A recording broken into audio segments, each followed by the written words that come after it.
வணக்கம் நேர்களே, நான் உங்கள் கார்த்திக். நம்முடைய சிறப்பு நேர்காணலில் மூத்த பத்திரிகையாளர் தாமோதரன் பிரகாஷ் இணைந்திருக்கிறார். அவரிடம் விரிவாக பேசலாம். வணக்கம் சார். வணக்கம் கார்த்திக் சார். பன்னீர்செல்வம் யாருக்கும் தெரியாம சைலண்டா கேரளா போய் அங்க இருந்து டெல்லி போயிருக்காரு. அமித்ஷாவை சந்திச்சு ஒரு 20 நிமிஷத்துக்கு மேல பேசினதா செய்திகள் வருது. இந்த விஷயத்த நீங்க எப்படி பாக்குறீங்க? அமித்ஷாவை சந்திச்சது உண்மைதானா? அமித்ஷாவை சந்திச்சது உண்மைதான் சார். அவர் நேற்றும் சந்திச்சாரு, இன்னைக்கும் சந்திச்சுட்டு இருக்காரு. வேற இன்னும் நிறைய வேலைகள் அங்கே பார்த்துக்கிட்டு இருக்காரு. அந்த செய்தி உண்மைதான் சார். அதை எப்படி பார்க்குறீங்க அப்படின்றதுல அமித்ஷா இப்போ செங்கோட்டையன் போகிறதுக்கு முன்னாடி சொன்னார்ல, நான் செஞ்சது எல்லாமே பிஜேபியை கேட்டு தான் செஞ்சேன்னு. அதிமுகன்ற கட்சியே பிஜேபிக்கு அடிமை தான் சார். பிஜேபி சொல்கிறது தான் அவங்க கேட்கணும். அவங்க தான் பாஸ். மோடி எங்கள் டேடின்றார்ல ராஜேந்திர பாலாஜி. அந்த கட்சியுடைய எல்லா அசைவுகளையும் தீர்மானிக்கிறது பிஜேபி தான். அந்த அளவுக்கு இவங்க ஊழல் வழக்குகளில் எல்லாருமே மாட்டியிருக்காங்க. அதனால் இவங்களாலலாம் தப்பிக்கவே முடியாது. இப்போ உதாரணத்துக்கு பார்த்தீங்கன்னா, ஓபிஎஸ் பாஷ்யம் பில்டர்ஸ்னு ஒரு பில்டரில் ஒரு 20,000 கோடி இன்வெஸ்ட் பண்ணியிருக்காரு. அதோட இன்ட்ரெஸ்ட்டுக்காக அவர் திமுக பக்கம் பேசிக்கிட்டு இருந்தார். அப்போ அதை பிஜேபி விரும்பலை, திமுக பக்கம் பேசுறதையும் விரும்பலை. அவர் டிடிவியோட சேர்ந்து விஜய் கிட்ட போகிற மாதிரி ஒரு ட்ராமாவும் போட்டுக்கிட்டு இருந்தார். அதையும் விரும்பலை. மூணாவது, ஏடிஎம்கேக்குள்ள அவர் நான் ஏடிஎம்கேல சேர்றேன்ற மாதிரியும் அவர் ஏடிஎம்கேக்குள்ளேயும் பேசிக்கிட்டு இருந்தார். 3 அவதாரம் ஓபிஎஸ். இந்த 3 அவதாரத்தையும் பிஜேபி புரிஞ்சுக்கிட்டாங்க. 4வது அவதாரம் பிஜேபியோட சேர்ந்து பிஜேபி சொல்றதை கேட்போம் அப்படின்ற மாதிரி ஒரு அவதாரம். அதை பிஜேபி இப்போ ஹேண்டில் பண்ணுறாங்க. மொத்தத்தில் பார்த்தீங்கன்னா, எடப்பாடி, ஓபிஎஸ், ஏடிஎம்கே இது எல்லாத்துக்கும் இப்போ செங்கோட்டையன் போனது வரைக்கும், தவேகாக்கு போனது வரைக்கும், இது எல்லாத்துக்கும் ஒரு ஆன்சர் அமித்ஷாட்ட இருக்கு, இன்க்ளூடிங் விஜய் வரைக்கும். அந்த ஆன்சர் இப்போ ஒன்னொன்னா வெளியில் வரப்போகுது. அடுத்து 15ஆம் தேதி அவர் வராரு, தமிழ்நாட்டுக்கு வராரு, சென்னைக்கு வராரு. அப்போ இன்னும் ஃபுல் ஃப்ளெஜ்டா பதில்கள் வெளியில வரும். ஓகே, இப்போ ஓபிஎஸ் அப்போ திரும்ப அதிமுகல அல்லது தேசிய ஜனநாயக கூட்டணி 2ல ஏதோ ஒன்றுல வர்றதுக்கு வாய்ப்பு இருக்கா? அதிமுகல அவர் வர்றதுக்கு 100% வாய்ப்பு இருக்கு. அது அது எப்படி இபிஎஸ் அகாமடேட் பண்ண போறாரு அப்படின்றது. அவர் ஓபிஎஸ் ஏற்கனவே சேர்க்க முடியாதுன்னு கேட்டகாரிகளாக சொல்லிட்டார். இபிஎஸ் சம்மதிச்சா அதிமுகவுக்கு வருவார். வர 10ஆம் தேதி பொதுக்குழுல அவைத்தலைவராக கூட வருவார். அதிமுகவின் புதிய அவைத்தலைவராக ஓபிஎஸ் இணைக்கப்படுவார். அந்த மாதிரி ஒரு சான்ஸும் இருக்கு. இல்லைன்னா அவர் ஒரு தனி கட்சி ஆரம்பிச்சு என்டிஏ கூட்டணிக்குள்ள வருவார். ரைட்டுங்களா? கண்டிப்பா ஒரு தவேகா கூட்டணிக்குள்ள போறதுக்கு அமித்ஷா விட மாட்டார். ஓகே, இப்போ நேற்று நயினா நாகேந்திரன் செய்தியாளர்கள்ட்ட பேசும்போது டிடிவி தினகரன் தான் வெளியே போயிட்டாரா, அவரை எதுக்கு திரும்ப கூட்டணிக்கு அழைக்கணும் அப்படின்னாரு. கிட்டத்தட்ட ஓபிஎஸ்க்கும் சேர்த்து சொன்ன பதில் மாதிரி தெரிஞ்சுது. ஆனால் ஓபிஎஸ்ஸை திரும்ப சேர்க்குற ஐடியாவில் தான் பாஜக இருக்கிறாங்களா? ஆமாம், ஓபிஎஸ்ஸை பார்த்தீங்கன்னா, இப்போ ஓபிஎஸ் டிடிவி 2 பேரோட கொஸ்டின் என்னன்னா, போன தடவை அண்ணாமலை இவங்களெல்லாம் சேர்த்து தான் 18% வாக்குகளை வாங்கினார். அந்த 18% வாக்குகளை மெர்ஜ் பண்ணி ஏடிஎம்கே அலையன்ஸ்க்கு கொடுக்கணுன்றது பிஜேபியோடைய விஷயம்.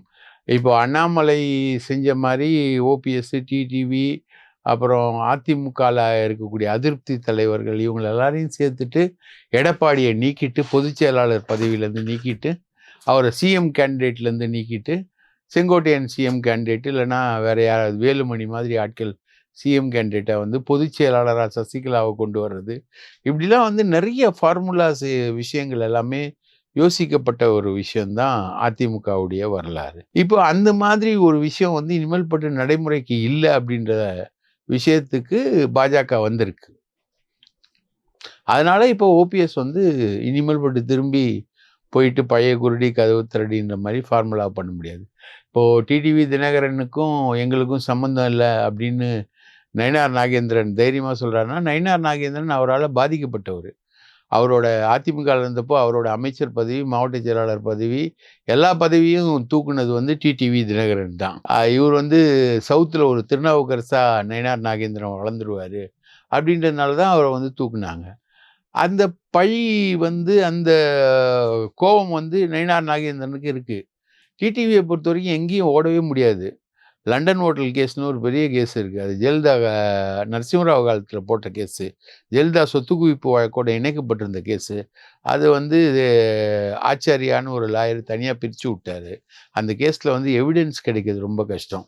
லண்டனில் கோல்ஃப் மைதானத்தோடு சேர்ந்து ஒரு பெரிய ஹோட்டலை வந்து டிடிவி தினகரன் வச்சுருக்காரு. அந்த ஹோட்டலை வந்து ஜெயலலிதாவுக்கு தெரியாமல் வாங்கினாருன்றதுனால தான் ஜெயலலிதா வந்து அவரை பக்கத்துலேயே சேர்க்காமல் வச்சுருந்தது 10 வருஷம்.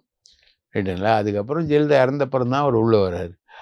ஸோ அந்த விஷயங்கள் வந்து இருக்குது. அது இல்லாமல் ரெட்டேலைக்கு லஞ்சம் கொடுத்த வழக்கில் அவர் சிக்கியிருக்காரு. இந்த இந்த மாதிரி ஒரு வழக்குகளில் அவர் சிக்கியிருக்கிறதுனால அவர் வந்து கிட்டத்தட்ட அடிமை தான், பாஜகவோட அடிமை. அதனால் யார் வேணால் என்ன வேணால் அவரை பற்றி பேசலாம். அவரால்லாம் திருப்பி பேசவும் முடியாது. பாஜக அணியை விட்டு அவரால் போகவே முடியாது. பிடிச்சி 2த்துலேயும் லாக் பண்ணாங்கன்னா அவர் திகார் ஜெயிலில் தான் இருக்கணும். இல்லை, இப்போ தாவேக்காவை நோக்கி அவர் வேகமாக நகர்ந்துட்டாரு. விஜயை வர கொஞ்சம் பாராட்டி பேசுகிறாரு. 2ஆம் இடத்துக்கு விஜய் வர்றதுக்கான வாய்ப்பு இருக்குன்னு சொல்கிறாரு. அதை எப்படி பார்க்குறீங்க? அதெல்லாம் பார்ப்பேன். அதெல்லாம் 2ஆம் இடத்துக்கு விஜய் வருவார்னா காகிதத்தில் தான் வருவார். அது சில பேர் உட்காந்துக்கிட்டு புளியிட்டு இருக்கானுங்க. விஜய்க்கு 25% வாக்குகள் இருக்குது, 30% வாக்குகள் இருக்குது, இளைஞர்கள் ஆதரவு அதிகமாக இருக்குது. எந்த கவுன்சிலர் தேர்தலில் விஜய் நின்னார்? எந்த தேர்தலில் அவர் இது வரைக்கும் நின்று இருக்காரு? விக்கிரவாண்டியில் நின்னாரா? பாராளுமன்ற தேர்தலில் நின்னாரா? எந்த தேர்தலில் அவர் நின்னார்? அவருக்கு 35% வாக்குகள், 55% வாக்குகள், அவருக்கு 25% வாக்குகள் இருந்தது. செங்கோட்டையன் வந்ததுனால 35% வாக்குகள் ஆயிடுச்சு. இதெல்லாம் வந்து சில பேர் உட்காந்து புல்டப் பண்ணிட்டு பீலா விட்டுக்கிட்டு இருக்கானுங்க. புரியுதுங்களா? ஊடகங்களில் அவங்கெல்லாம் வந்து செங்கோட்டையனால் பலன் அடைஞ்சவங்க, செங்கோட்டையனுக்கு விசுவாசியாக இருந்தவனுங்க. அவனுங்கெல்லாம் சேர்ந்து தான் வந்து கேடி ராகவன் மூலமாக செங்கோட்டையனை தூக்கின்னு போயிட்டு நிர்மலா சீதாராமன் கிட்டேயும் அமித்ஷா கிட்டேயும் முதல்ல உட்கார வச்சாங்க. 2வது தடவை உட்கார வச்சது அண்ணாமலை. இப்போ அண்ணாமலை மூலமாக 18% வாக்குகள் வாங்கினாங்க இல்லைங்களா பிஜேபி. அந்த வாக்குகளை ரிட்டர்ன் பண்ணோன்றது பிஜேபிக்கு இருக்கக்கூடிய ஒரு கடமை. ரைட்டுங்களா? அந்த வாக்குகள் இப்போது ஓபிஎஸ்ஸை விட்டா, டிடிவியை விட்டா, இவங்களால எல்லாரையும் விட்டா தேவர் வாக்குகளே எடப்பாடிக்கு கிடையாது. மைனஸ் ஆகிடும் எடப்பாடிக்கு. அப்போது அங்கே வந்து ஒரு கிரைசிஸ் பிஜேபிக்கும் இருக்குது, எடப்பாடிக்கும் இருக்குது. அப்போது அந்த கிரைசிஸை சால்வ் பண்ணணும். அவங்கள உள்ளே சேர்க்கறதா வேணாமான்றதுல ஒரு முடிவு எடுக்கணும். ரைட்டுங்களா? இது இவ்வளோ விஷயங்களும் இருக்குது. அதனால் டிடிவி தினகரன்லாம் தனியாக போக முடியாது, சசிகலா தனியாக போக முடியாது. 5.5 லட்சம் கோடி சொத்து. அந்த சொத்தில் வந்து பிடிச்சி விட்டதெல்லாம் ஒரு 1200 கோடி. எந்த சொத்து யார்கிட்ட இருக்குன்னே சசிகலாவுக்கு தெரியாது. அந்த அளவுக்கு பினாமிகள் வந்து அவங்கவுங்க சொத்துக்களை அபகரிச்சிட்டாங்க. இலங்கை தமிழர்கள் மூலமாக ஃபாரினில் வந்து பணம் கொடுத்து வச்சுருந்தார் நடராஜன். இலங்கை தமிழர்களுக்காக போராடுறேன்ற நாடகத்தை நடத்தி ஃபுல்லாக ஃபாரினில் பணத்தை ரோல் பண்ணிக்கிட்டு இருந்தார். ரைட்டா? அதுக்கு தான் முள்ளிவாய்க்கால் முற்றம்லாம் வந்து தஞ்சாவூரில் திறந்தார். இது எல்லாத்தையுமே எல்லாருமே அமுக்கிட்டாங்க. அந்த சொத்துக்களை வந்து திரும்பி பெறணுன்னாலே சசிகலாவுக்கு வந்து பிஜேபியோட தயவு தேவை. பிஜேபி தயவு இல்லாமல் ஒரு இன்ச்சு கூட சசிகலாவில் ஆப்ரேட் ஆக முடியாது. இன்னொரு கேஸ் ஒன்று வந்து பெங்களூரில் சிறையில் இருக்கும்போது சிறையை விட்டு வெளியில் போனதா ரூபா சொன்ன கேஸ் ஒன்று இருக்குது சசிகலா மேலே. அந்த கேஸை தூசி தட்டினாங்கன்னா அதுலேயும் உள்ளே போக வேண்டியிருக்கும் சசிகலா. ரைட்டா? இப்போ தான் வந்து அந்த 4 வருஷ தண்டனை முடிஞ்சு, அந்த தண்டனைக்கான காலம் முடிஞ்சு, இந்தம்மா மறுபடியும் தேர்தலில் நிற்கலான்ற காலகட்டம் நெருங்கிக்கிட்டு இருக்கு இப்போ தான் சசிகலாவுக்கு. ஸோ பிஜேபி தயவு இல்லைன்னா மறுபடியும் ஜெயிலுக்கு போக வேண்டியிருக்கும். இதெல்லாம் வந்து இவங்களுக்கெல்லாம் இருக்கக்கூடிய கன்ஸ்ட்ரெயின்ஸு. சாதாரண கரண்டியாக இருந்தால் எப்படி வேணால் வீசலாம். இவங்கெல்லாம் ஊழல்ன்ற பருப்பு நிறைஞ்ச கரண்டி. நாத்தம் பிடிச்ச ஊழல் பருப்பு நிறைஞ்ச நாத்தம் பிடிச்ச அழுவி போன கரண்டி. இவங்களெல்லாம் அவ்வளோ சீக்கிரம் இவங்களுடைய அரசியல் வாழ்வுகளை எல்லாத்தையும் மாற்ற முடியாது. அதிமுகவில் இருக்க யாராலையும் முடியாது.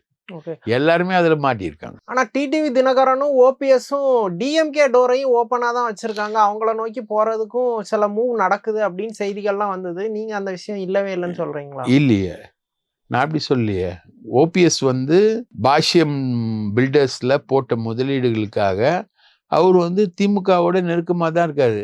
2 அதிமுக சட்டமன்ற உறுப்பினர்கள் தாங்க திமுகவை புகழ்ந்தவங்க. ஒன்று செங்கோட்டையன், திமுக ஆட்சியை புகழ்ந்தவர் சட்டமன்றத்தில். இன்னொன்று ஓபிஎஸ்.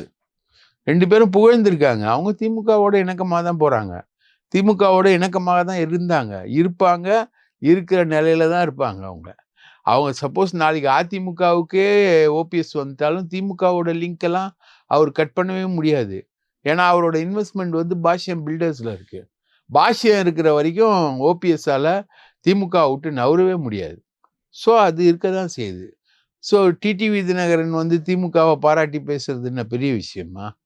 அவர் யாரை வேணா எப்போ வேணா பாராட்டி பேசுவாங்கங்க. அவங்களுடைய கட்சிக்கெல்லாம் ஒரு விஷயம், ஒரு பாராட்டுன்றது இருக்கு. இப்போ எடப்பாடி வந்து பாராட்டி பேசினார்னா கேள்வி, அதிமுகன்னு இருக்க நீங்க எப்படி பாராட்டி பேசலான்னு வரும். ஓபிஎஸ்க்கும் செங்கோட்டையனுக்கெல்லாம் என்ன இருக்கு? ரைட்டா?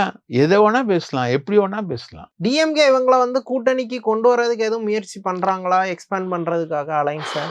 இன்னைக்கு கூட சின்னசாமி போய் சேர்ந்திருக்காரு. ரைட்டா? இந்த சின்னசாமி யாரோட இருந்தவர்? சசிகலாவோட இருந்தவர். அவர் போய் சேர்ந்திருக்காரு. இது மாதிரி நிறைய பேர் போய் சேருவாங்க. இது ஒரு ட்ரேட் ஆயிடுச்சுங்க. இப்போ மனோஜ் பாண்டியன் போய் சேர்ந்தது 20 கோடி ரூபாய் அவர் கொடுத்துருக்காங்க. அடுத்து வைத்தியலிங்கம் போய் சேர இருந்தார். அவருக்கு 25 கோடி ரூபாய் பேசியிருந்தாங்க. அவர் இங்கே பேசிட்டு ஏடிஎம்கேல போயிட்டு அங்கே எனக்கு 25 கோடி ரூபாய் தராங்க, 50 கோடி ரூபாய் தந்தீங்கன்னா நான் ஏடிஎம்கேக்கு வரேன்னு சொன்னார். நீ போப்பா உன் வேலையை பார்த்துக்கோ, அந்த 25 கோடியை வாங்கி செட்டில் ஆகிக்கோன்னு சொல்லி அனுப்பிச்சிட்டாங்க ஏடிஎம்கேல. ரைட்டுங்களா? இது எல்லாமே இப்போ இந்த பழைய அதிமுக காரங்க வந்து கட்சி மாறுறது, அணி மாறுறதுன்றது ஒரு மிகப்பெரிய வியாபாரம். கோடிக்கணக்கான ரூபாய், 30 கோடி ரூபாய் வாங்கியிருக்காரு செங்கோட்டையன் தாவேகா கிட்ட. சேகர் பாபு வந்து பேசின உடனே ஒரு பேரம் உருவாயிடுச்சு. அங்கே 30 கோடி ரூபாய் கொடுத்துருக்காங்க அவருக்கு. 30 கோடி ரூபாய் ஆதவ் அர்ஜுன் ரெட்டி கிட்ட வாங்கிட்டு தான் போய் சேர்ந்துருக்காரு. ஸோ இது அவர் ஏற்கனவே 5000 கோடிக்கு மேலே வச்சிருக்காரு. ஒரு டாலர் 50 ரூபாய் இருக்கும்போதே ஊழல் பண்ணவர். மொத்தம் 7 கேஸு அவர் மேலே. அது இல்லாமல் வாச்சாத்தி, வீரப்பன் கொடுமைகள், மலைவாழ் மக்களுக்கு பண்ண கொடுமைகள் எல்லாமே. அது இல்லாமல் பர்சனல் விஷயங்கள், ஏகப்பட்டது விஷயங்கள் இருக்கு. ஸோ இதெல்லாமே வந்து ஒரு ட்ரேடு. அதிமுக தலைவர்களை பொறுத்த வரைக்கும் இது ஒரு மிகப்பெரிய வியாபாரம், தங்களை தாங்களே வித்துக்கிறது. அதிமுக அதிருப்தியில இருந்த பல தலைவர்கள் வந்து திமுகவை நோக்கி தான் வந்தாங்க. கேட்டா தாய் கழகம்னு சொன்னாங்க, திராவிட கொள்கை அப்படிங்கிற விஷயத்த சொன்னாங்க. செங்கோட்டையனை மட்டும் எப்படி டிஎம்கே மிஸ் பண்ணாங்க, அல்லது அவர் எதனால தேவைக்காவை நோக்கி போனதுக்கு காரணம் என்ன? தாவேகால ஒரு ஹையஸ்ட் ஆஃபரு. இன்னொன்று, செங்கோட்டையன் வந்து ஒரு சட்டமன்றத்தில் ஒரு முறை கலைஞரை தாக்குதலில் ஈடுபட்டார்னு ஒரு குற்றச்சாட்டு இருக்கு. கலைஞரையே நேரடியாக தாக்கினார் சட்டமன்றத்தில் அப்படின்னு ஒரு குற்றச்சாட்டு இருக்கு. கலைஞரை நோக்கி செங்கோட்டையன் தாக்கினார்னு ஒரு குற்றச்சாட்டு இருக்கு.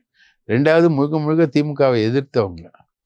ரைட்டுங்களா? அப்புறம் இப்போ திமுகவில் வந்து சேகர் பாபு மட்டும்தான் செங்கோட்டையனுக்கு ஃபேவரபுளாக இருந்தார். ஏன்னா சேகர் பாபு மதுசூதனனுடைய மச்சான். மதுசூதனும் செங்கோட்டையனும் ரொம்ப நெருக்கம். ரைட்டுங்களா? ஜெயலலிதாவுடைய பர்சனல் வேலைகள்லாம் நிறைய செங்கோட்டையன் பண்ணி கொடுத்துட்டு இருந்தார். அந்த கொடநாடு எஸ்டேட்டோட ஓனரை மிரட்டினது, பிரிட்டிஷ்காரனை மிரட்டினது, சந்திரலேகா மேலே ஆசிட் வீச்சில் மதுசூதனன் ஈடுபட்ட போது அவரை காப்பாற்றினது, அந்த வேலைகள் இதில் எல்லாத்துலேயும் ஈடுபட்டுக்கிட்டு இருந்தார். ஸோ அந்த அணைப்புல தான் வந்து சேகர் பாபு வந்து செங்கோட்டையனை காப்பாற்றணும்னு ட்ரை பண்ணார், திமுகவுக்கு கொண்டு போகணுன்றதுக்கான முயற்சி பண்ணார். ஆனால் செங்கோட்டையன் அதை புத்திசாலித்தனமாக அந்த பேச்சுவார்த்தையை வந்து அவர் ஃபோட்டோ இருக்கான்னு கேட்டார் ப்ரெஸ் கான்ஃபரன்ஸில். எல்லா பத்திரிகையாளரும் பார்க்கும்போது தானே சபாநாயகர் அறையில் போயிட்டு சபாநாயகர் ரூமுக்கு பக்கத்தில் ரூமில் உட்காந்து சேகர் பாபு பேசுகிறாரு. ரைட்டா? ஒரு ஒரு ஆணும் பெண்ணும் நள்ளிரவில் தங்களது அறையை தாழ்பால் போட்டால் அவர்கள் பைபிள் படிப்பதில்லை. பைபிள் படிப்பதற்காக நள்ளிரவில் ஒரு இளம் ஆணும் பெண்ணும் தனது அறையை தாப்பால் போடுவதில்லை என்பது ஒரு பெரிய பழமொழி. அது மாதிரி சேகர் பாபு வந்து பேசுறாருன்னா திமுகவுக்கு கூப்பிடாம வேற எதுக்கு வந்து சேகர் பாபு பேசுறாரு? ரைட்டா? அப்போ திமுகக்கான ஆஃபர் இருந்து அதை மறைக்கிறார்ல இவரு. தாவேகாக்கு போனப்புறம் போட்டோ இருக்கா உங்ககிட்ட அப்படின்னு மறைக்கிறார்ல. அப்போ இவருக்கான ஆஃபர் இருக்கிறதுனால தான் அவர் டைவர்ட் ஆகி அதை காமிச்சு பணம் வாங்கியிருக்காரு. ஒரு 30 கோடி வாங்கியிருக்காரு. இத்து போன ஒரு சரக்கு, எந்த விதமான செல்வாக்கும் இல்லை, யாரும் கிடையாது. அந்த ஒன்றியத்தை தவிர அவருக்கு செல்வாக்கே கிடையாது. அவருக்கு போயிட்டு ஒரு 30 கோடி ரூபா விஜய் கொடுக்குறாருன்னா, ஆதவ் அர்ஜுன் ரெட்டி மூலமா விஜய் கொடுக்குறாருன்னா கசக்கவா செய்யும்? இந்த காலத்துல யாருக்கு பணம் வேணான்றாங்க? கசக்காது. அவன் வாங்கிட்டார். ஓகே சார், பல விஷயங்கள் குறித்து ரொம்ப விரிவாக பேசுனீங்க. ரொம்ப நன்றி. வாய்ப்பளித்ததற்கு மிக்க நன்றி.